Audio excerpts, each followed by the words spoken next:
90 жаахан хөндөрсөн.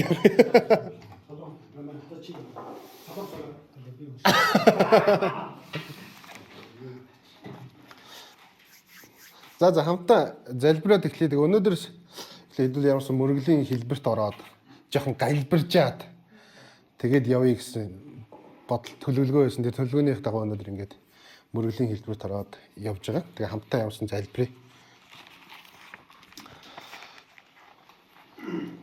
Тэнгэрлэг аваа тань талархъя. Тэгээ таны оршихуйдоор ирэх боломжийг олгож өгсөнд баярлалаа. Эзэн та өөрийнхөө хүч чадлаар, ивэл ерөөлөөр биднийг зөв замаар замчилж өгөөч хэмээн гуйж байна. Хэдийгээр бидний зүрхэндээ төлөөлөж урагшаа алхаж байгаа боловч эзэн та өөрөө бидний замыг чиглүүлж байгаа гэдэгт бид нэр итгэж байна.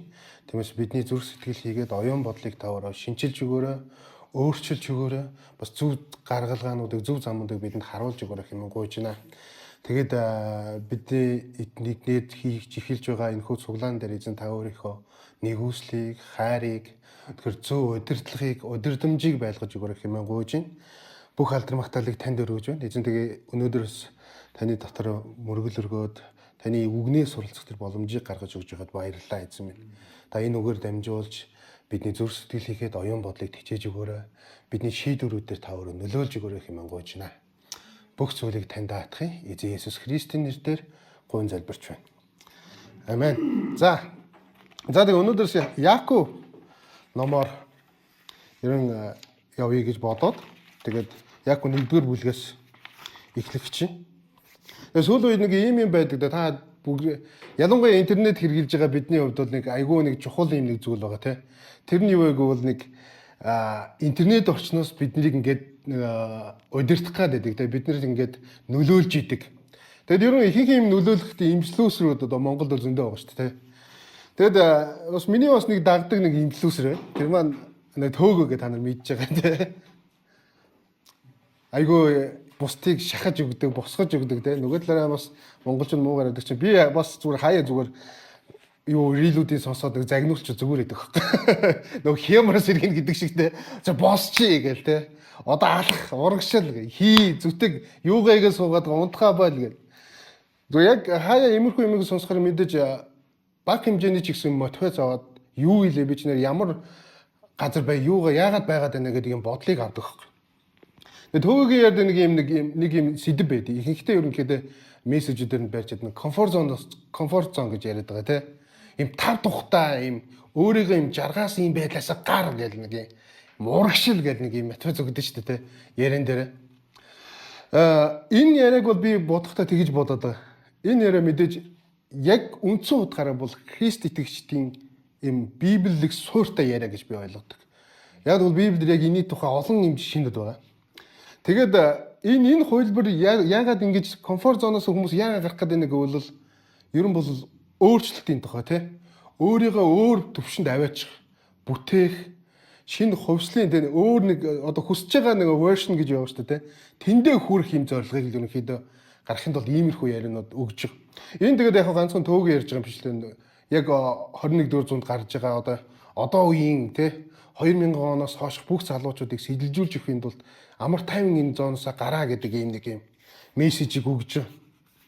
Яг бид нар яг ингээ одоо энэ сууж байгаа бид нар өөрсдөө бодох юм бол яг бид нар өөрийнхөө яг төгс хувилбарыг ямар байгаасаа гэж ерөн боддог бай тээ. Бид та төсөөлд ер нь өөрийнхөө ямар төгс хувилбар дээр байгаасаа гэж боддог бай. Жишээлбэл одоо миний хувьд бол би тэгж бодож байгаа. Яг би бэлдрийн хувьд гэх юм бол мэдээж тий үнэхээр нэг аквамен ч юм уу тий одоо юу гэдэг тий бус хүн харахад нэг юм сүрдмээр тий ямар гоё биеийг урлаа вэ гэд нэг хүн тэгдэж штэ тий тиймэрхүү нөхцөлд очихыг бол хүсэж байгаа. Угаасаа магадгүй ир хүн болгол боддог л ахалт тий яг ер нь биеийг гадаач нэг мэдээж тийхийн тулд бид нар яаж байгааг бол зөв зүгээр байж байгаа тийм болчихгүй гэдгийг бид нэр ерөнхийдөө өөрсдөө мэдчихэж байгаа тий. Сүүл илүү ухаалаг смартлаг болмоор байна. Одоо юу ч шин тий илүү чинэлэг баян болмоор байна. Билл Гейтс шиг эсвэл одоо юу гэдэг тий. Тгий гэхээр бид нар дахиад л яг энэ зонд одоо байгаа орчиндөө байх юм бол бид нар яг л тэр хэв дээр л байна л гэсэн үг. Өөр гарах боломжгүй гэсэн үг. Тэгэхээр энэ бүгдийг одоо нэг мотивацлж өгж байгаа гэж ярьж байгаа тий. илүү юм нөлөө өгөхийн тулд бид нөр өөрийгөө дайчлах хэрэгтэй л болчихж байгаа юм л та ерөнхийдөө. Тэгээд өнөөдөр бид нар Яаков номноос үзнэ.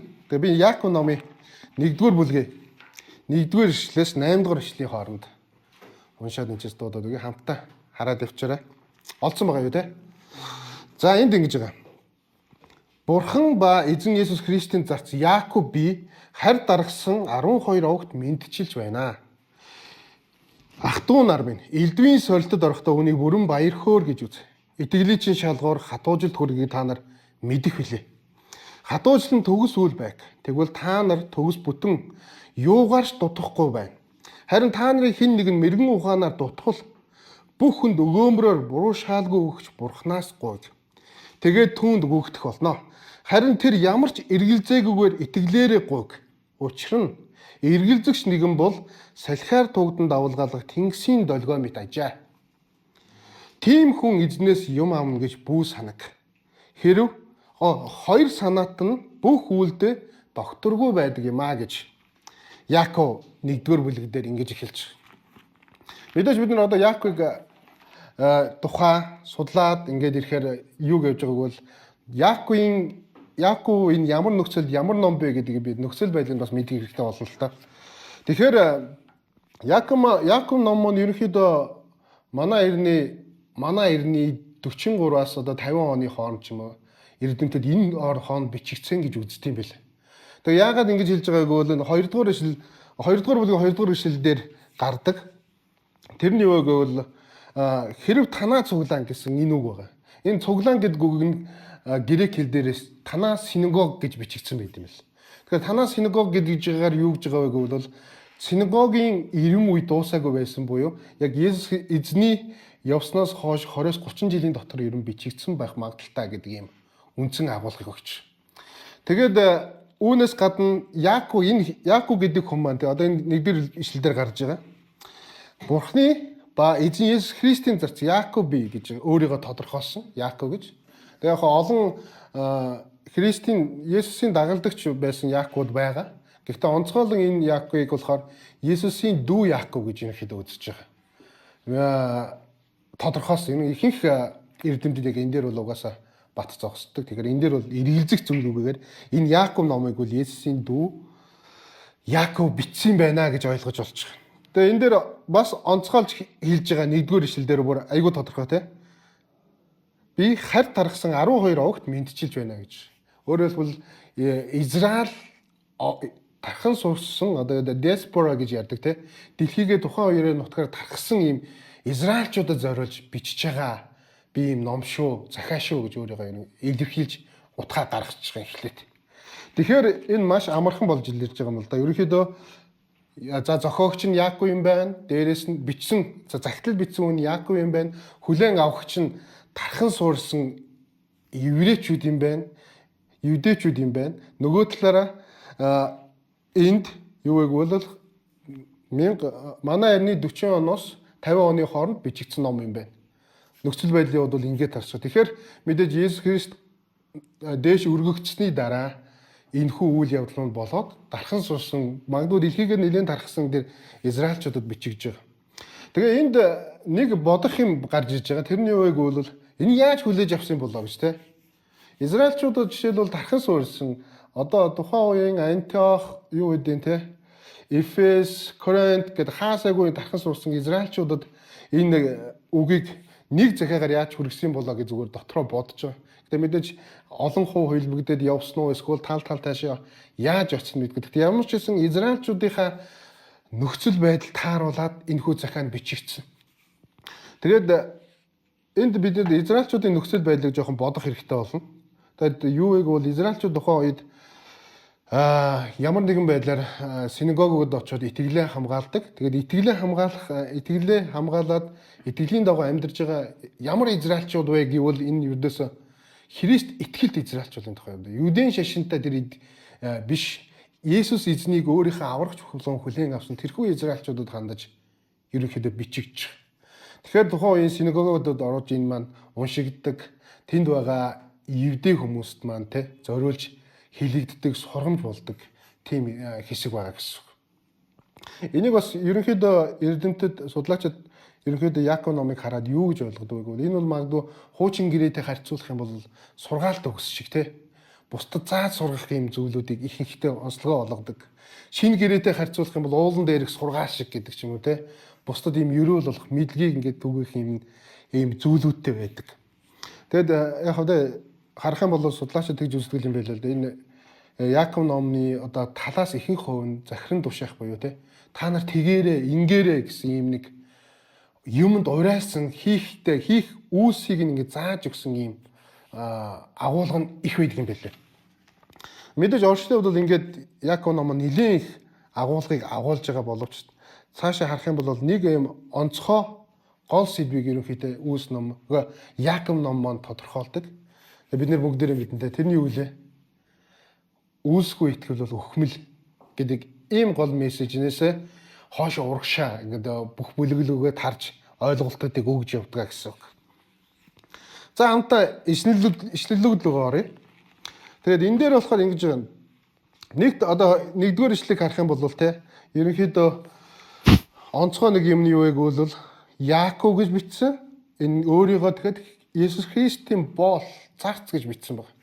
Энэ зарц гэж ингэж бичдэг түүхүүдийг бид нар мэднэ л дээ. Бусад загтлуудыг харах юм бол Илч Паул өөрийгөө би бол Есүс Христийн боол гэж тодорхойлдог те. Түүнд үйлчлэхээр зориулагдсан гэж.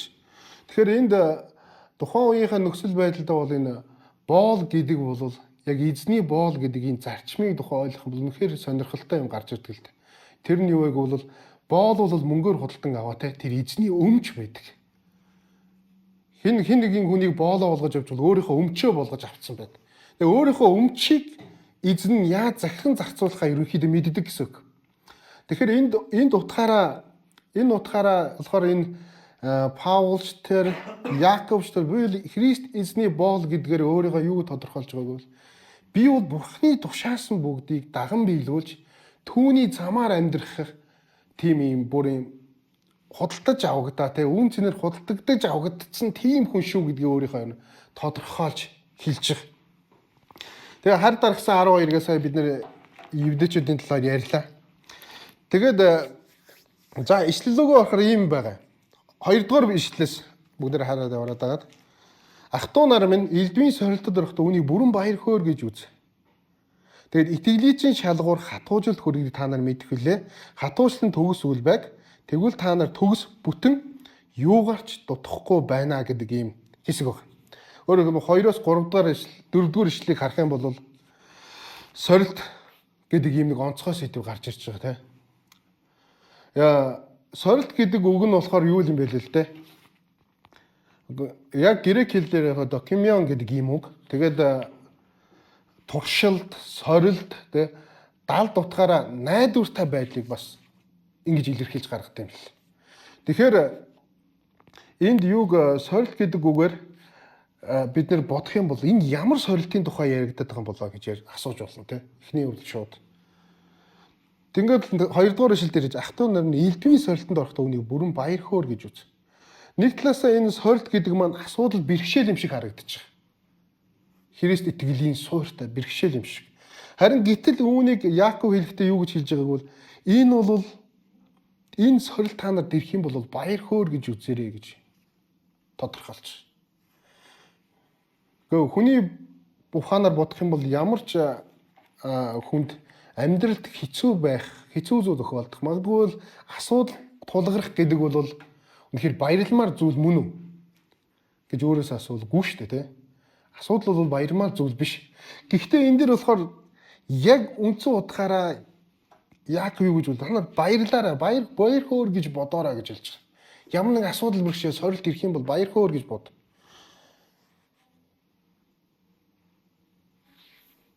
Өөрөөр хэлэх юм бол энийгээ тэгээд цааш нь тайлбарлаж байгаа юм л да энгийнээр. Баяр хөөр гэж бодонгуудаа яаж бол итгэлийн шалгуур хатуужилт хүргэдэг та нар мэдэх билээ гэж.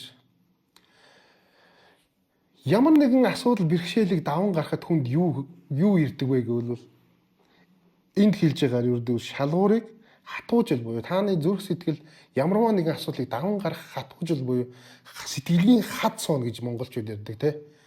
Хадтай болно. Ямар ч асуудлыг даван гарах юм сэтгэлийн хаттай хүн гэдэг бол ямар аюултай байдаг вүлээ гэл ингээл уран зохион байгуулалт гардаг шүү дээ. Яг энэ шиг юм асуудлыг даван гарч чадах юм бол та нарын сэтгэл үнэхээр юм хаттай хатуужилд хүрнэ.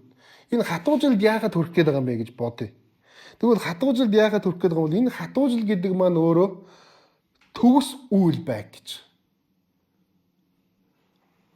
Бид нэр ярьдаг дата нэг монголчууд ярьдаг наач ёстой долоо буудуулсан чон гэж те. Тэр үнийг юугаар тэгэд тодорхойлж байгаа бид нар юу гэж тодорхойлж байгаа вэ? Ямар ч асуудал бэрхшээл гарсан нач даваал гарна гэдэг ийм сэтгэлийн бүр тэнхээтэй тийм хүний тухай ярьж байгаа байхгүй долоо буудуулсан чон гэж. Хүн тэгээ яа долоо буудуулд юм бэ?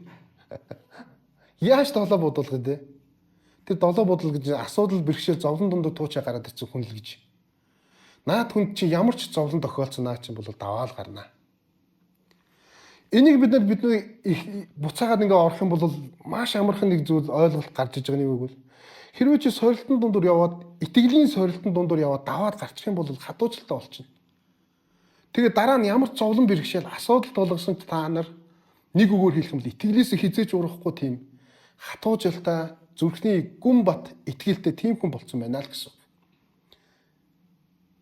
Бид нар тэгтээ бодох ёстой нэг зүйл байгаа. Тэр нь юу вэ гэвэл энэ тухайн үеийн одоо Израиль еврейчүүд те евдээчүүд ямар сорилт байсан болоо гэж бодох хэрэгтэй. Одоо бидний нөхцөл байдал дээр их юм сорилт гэж юу вэ? Одоо итгэлийн сорилт гэвэл.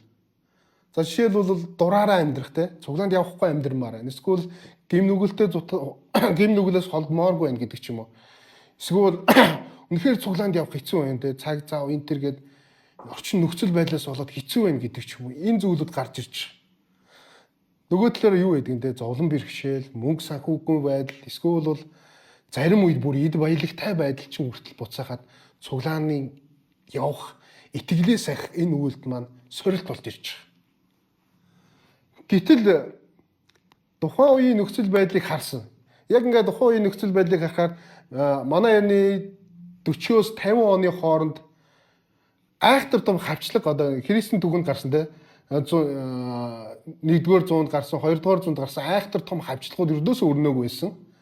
Тухайн үед маань энэ Христ итгэлийг маань зүгээр л энэ евдэн шашны сект гэдэг юм уу нэг үзэгдэл нь л гэж харж байсан те.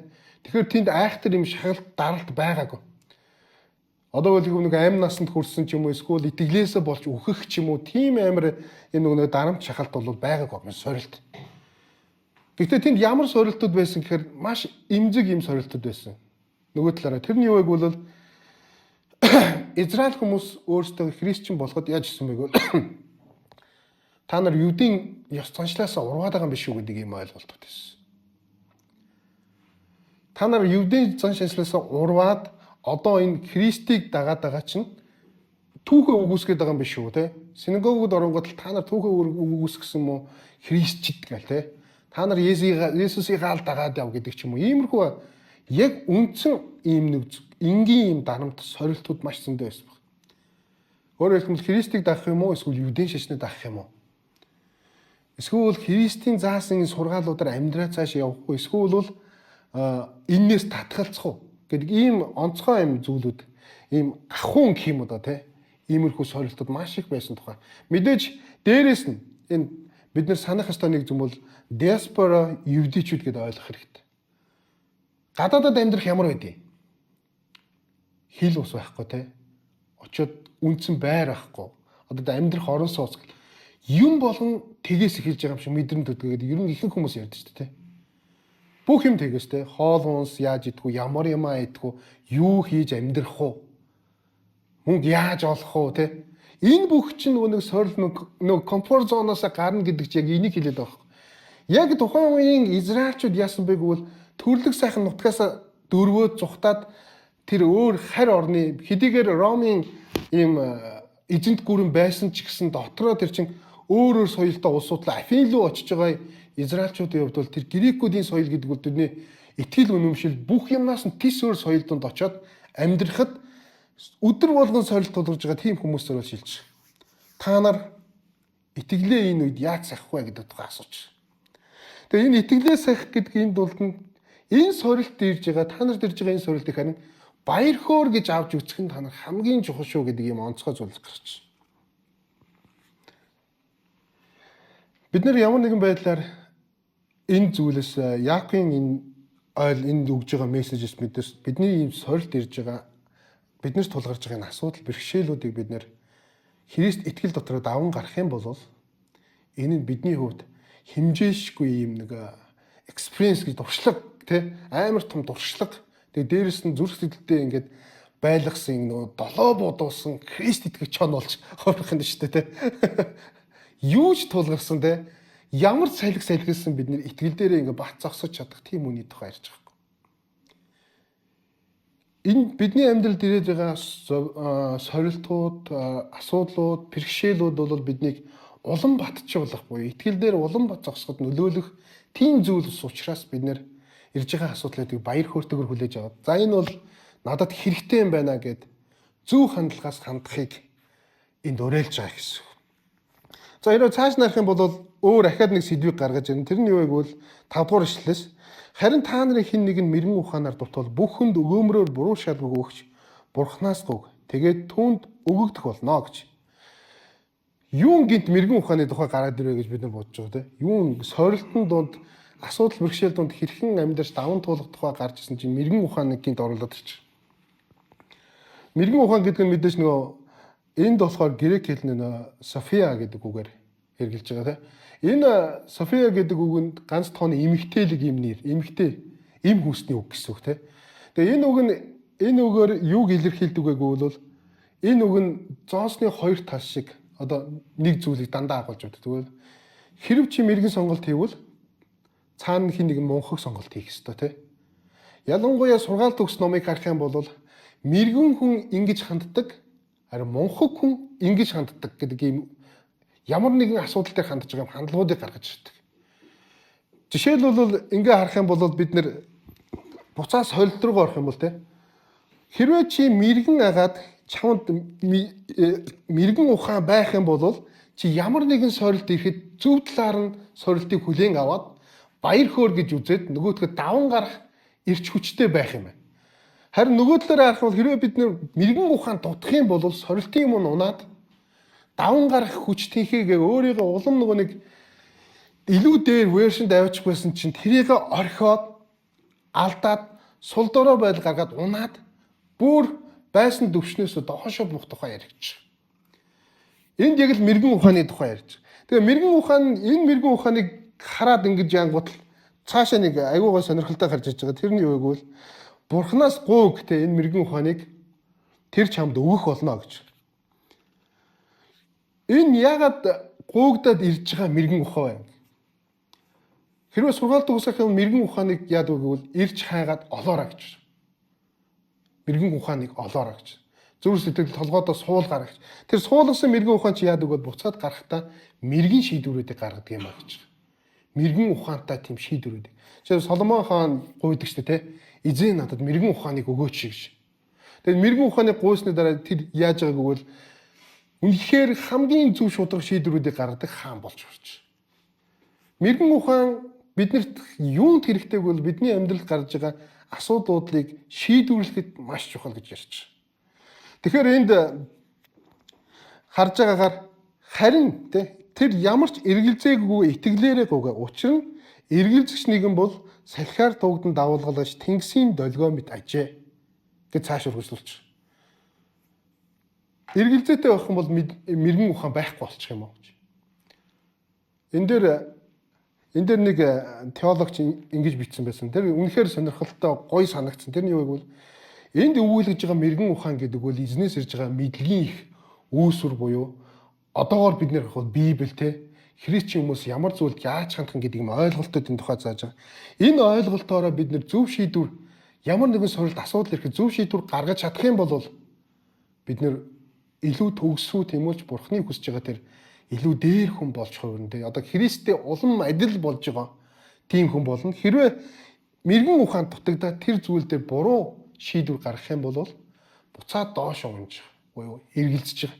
Тэгээ энэ дээр хэлж байгаа эргэлзэх гэдэг энэ утга санаа нь шүү дээ. Юу гэдэг юм бэ? Хүнд байнгын байж идэг эд зүйл. буюу байнгын байж сэтгэлийн ийм зүйл гэж өөр хэлж байгаа юм. Далаан давлгаа шиг бидний оюун бодол дотроо ингэж хоёр тийш уус ганхаж идэг.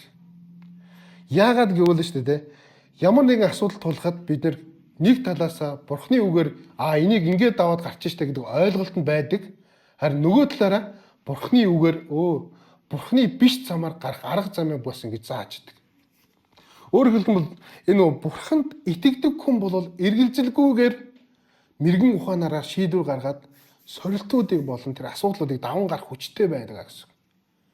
Харин эсвэргээрээ хэрэв бид эргэлзэх юм бол бид тэр сорилтуудыг буруу арга замаар даван гарах эсвэл тэр сорилтын өмнө унах бүхэл боломжууд нь байдаг гэсэн. Тэгэхээр энд хэлж байгаа хоёр санаат нь бүх үйлдээ тогтворгүй байдаг юм а гэж. Библиэлд хэлдэг те Библиэлд хэлдэг нэг чи нэг амнаас хүүтэн ба халуун ус гаргаж чадахгүй гэдэг те. Яг чиний сонголт чинь 100% бурхан дотор байх юм бол чи ямар ч сорилт асуудал ирсэн даваад гарах хүчтэй байна гэдэгт тухай ярьж байгаа. Тэгэхээр бид нэр зарим зүйлдер бас өөрсдийгөө бодох хэрэгтэй. Бурхан биднэрт ямар боломжуудыг өгж байгаа вэ гэдгийг бид нэр санах хэрэгтэй болчих. Тэгээд хэрвээ бид нар бурханд итгэж найдаж түүнд ингээд амьдралаа зориулах эсвэл түүнээс ирсэн ивэл ерөөл дотор ингээд бүрэн бурханлаг шийдвэр гаргаж амьдрахыг хүсэж байгаа бол биднэрт юу тохиолдох вэ гэвэл ойлгомжтойгоо сорилт тохиолдох юм байна. Энэ сорилт нь энэ асуудлууд нь ямар нэгэн байдлаас биднийг муухай байлгахын эсвэл биднийг унгаахын тулд биш аж. Тэр нь биднийг улам сайжруулахын тулд биднийг ийм тухтай зооноос ингээд дүлхэж гаргаж байгаа нь юу вэ гэвэл та нарыг би илүү сайн болохын тулд ийм пүүшиж шахалт өгж байгаа те ийм зарчим юм байна гэдгийг бид нэр ойлгох хэрэгтэй. Бид нар заримдаа тэгдэж шүү дээ. Бурхан минь та яахаараа дандаа миний амьдралд ийм асуудлуудыг өгж идэв те. Яахаараа та миний амьдралд ийм хэрүүл маргааныг өгж идэв. Яахаараа миний амьдралд ийм зовлон өгж байгаа юм. Би таны хайртай хүн мөн биз дээ гэж гомдолдог өстэй. Та яагаад те та дэлхийн хамгийн чинэлэг бурхан бүх эрдэнэсийн эзэн мөртлөг яагаад манай цуглаа бид нар ингэ ядуу байгаа юм те.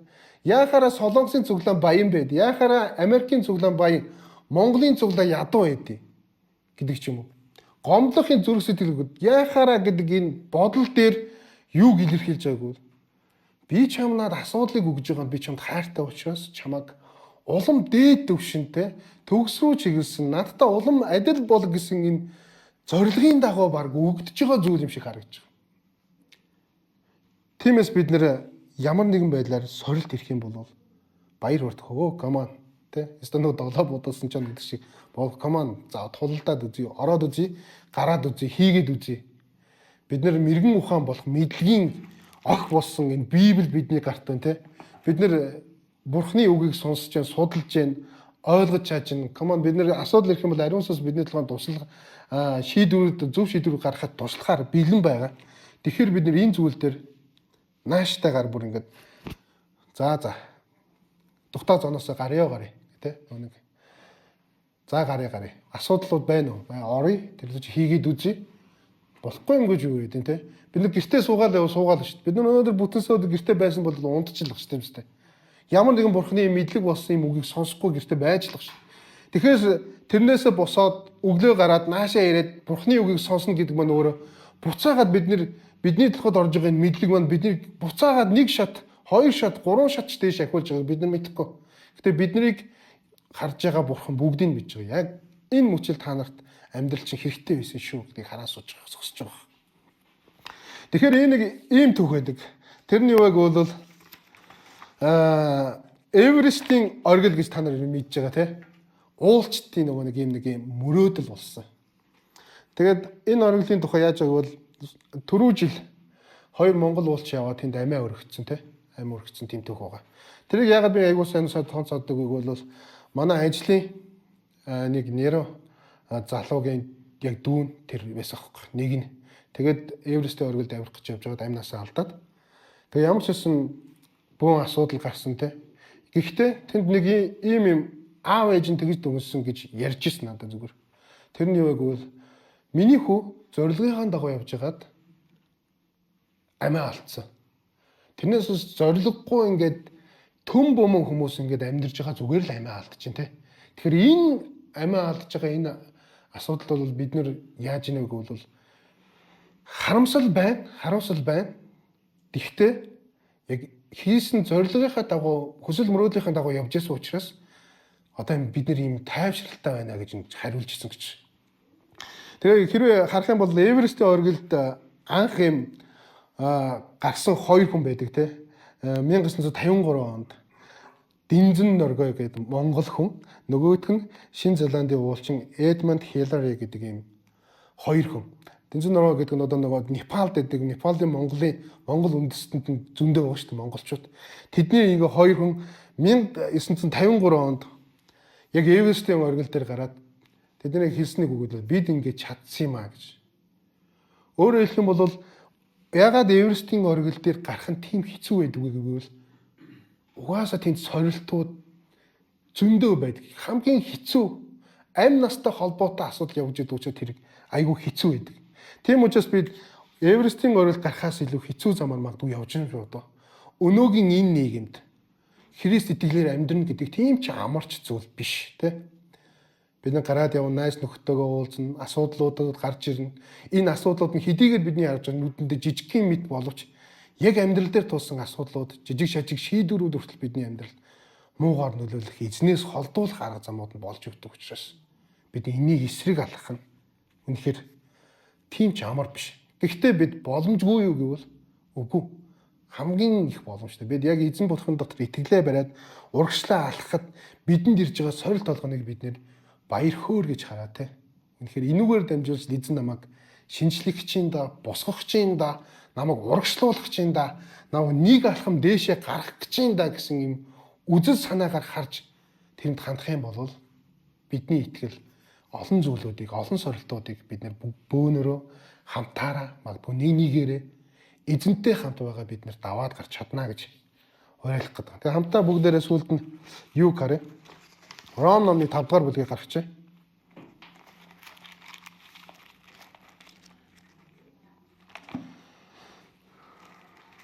Ром ном 5 дугаар бүлэг.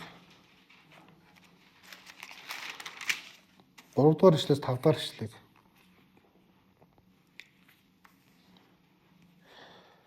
За энэ ч би уншаад өгье. Түүгээрч барахгүй мөн зовлонтойдоо баярладаг. Учир нь зовлон дэвчээрийг, дэвчээр нь батчлалыг, батчлал нь найдварыг төрүүлдгийг мэднэ.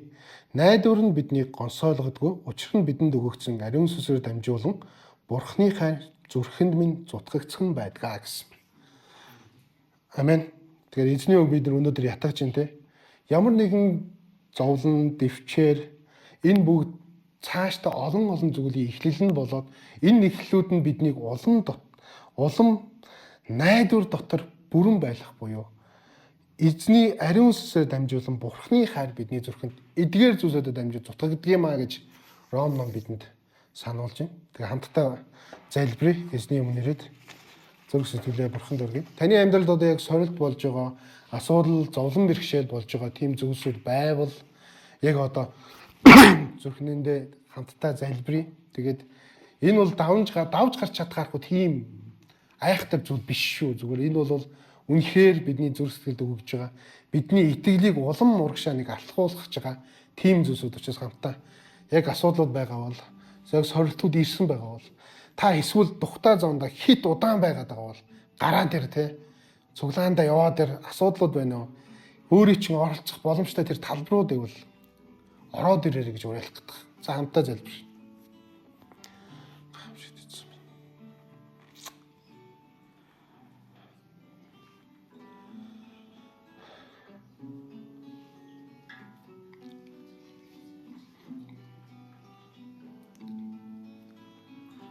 Халелуя эзэн минь, өнөөдөр та Яков номыг бидэнд өгөөд түүгээр бид номлож суралцаж эхэлж байна. Эзэн та энэ цаг үед бид нэр Яков номоор урамшуулж, ухааруулж, урагшлах хүч чадлыг өгөөч хэмээн гуйж байна. Бидний амьдралд хүн болгоны амьдралд маань асуудал байгаа бол та одоо шийдэж өгөөрэй. Та гарах арга замуудыг зааж өгөөрэй. Зөв мэрэгэн ухааныг, мэдлэгийг зүрх сэтгэлд нь хүргэж өгөөрэй. шийдвэрүүд нь үнэхээр мэрэгэн байх болтгоо хэмээн гуйж байна. Халуугаа эзэн бидэнд байгаа асуудлыг бид яг одоо баяр хөөртэйгээр талархалтайгаар хүлээж авахд бэлэн байна. Бидний зүрх сэтгэлийг шийдвэрүүдээр сорилтуудыг даван гарах хүч чадлуудаар дүүрнээс дүүрэн ивэж өрөөж өгөөч хэмээн гуйж байна. Таны удирдлагын доор олон асуудлуудыг даван гарч таны амлсан тэр илүү сайн буюу илүү тантай адил болох тэр арга замуудыг бидний амьдралд зааж өгөөрэй хэмээн гуйж байна. Халелуя. Энэ зож байгаа бүх хүмүүдээр таны нэгүслийгээд халамж хамгаалалт дүүрэн байх болтугай. Таны мэрэгэн ухаанаар дүүрэн байж асуудал бэрхшээл дунд зөв талд нь таны тал зогсох шийдвэрүүдийг гаргах боломжуудыг олгож өгөөрэй. Таны ариун сүнсний хүч болон таны өдөрдмжинд итгэж найдаж таныг хайртай хүүхдүүдийг бүгдийг даатхан хамгаалтаа аваарай хэмээн гуйн залбирч байна. Халелуя. За эзэн алдарш болтугай.